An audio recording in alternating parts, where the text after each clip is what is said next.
horror story sa taxi kanina. Yung nagra-rush ka at akala mo ay mapapabilis yung pagpunta mo sa clinic, pero ang ginawa ng taxi driver ay pinaikot-ikot kayo sa daan na kung saan-saan.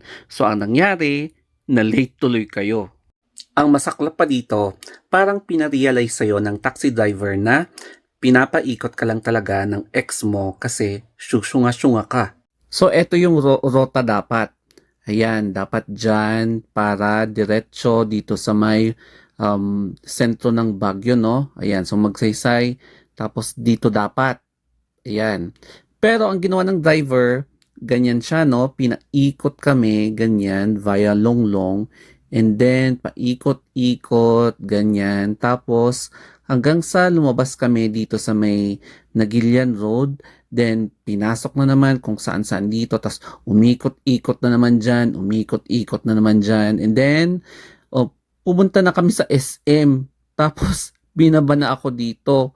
So, tingnan niyo naman yung difference, no? Pinaikot lang ako at pinaramdam na syunga-syunga ako doon sa ex.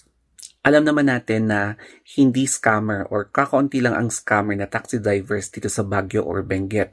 Yun nga lang kasi, hindi mo talaga may iwasan na may ibang mga drivers na imbis na straight to the point para nga sa mga nagra-rush makarating ka agad, paiikot-ikutin ka talaga nila.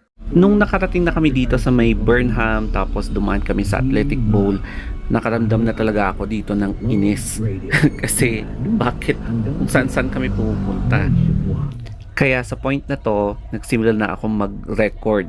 So, bihira lang ako mag-record, bihira lang ako mainis sa mga ibang taxi driver.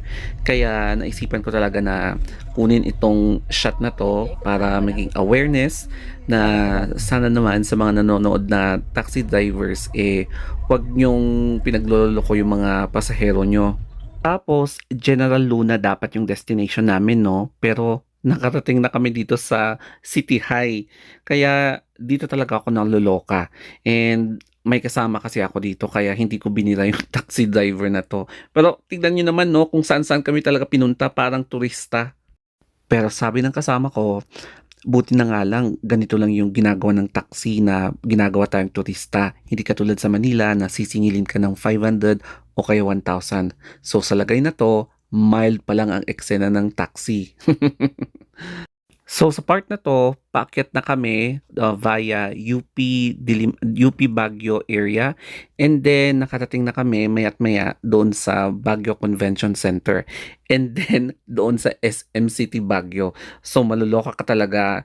Hindi mo alam kung may inis ka or matatawa ka sa ginagawa ng taxi driver na to. So yan yung Baguio Convention Center, tapos iikot na naman kayo. Hay. Nakakatawa kasi nakasalubong na namin ang Victory Liner. So, natatawa na talaga ako dito na naiinis kasi turista na turista talaga yung peg namin dito. As in, pinaikot-ikot niya kami kung saan-saan. O, di ba?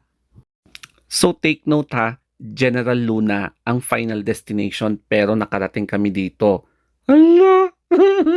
As in, pinapaikot ka talaga. So, dito na nga ako bababa sa may NBI Baguio.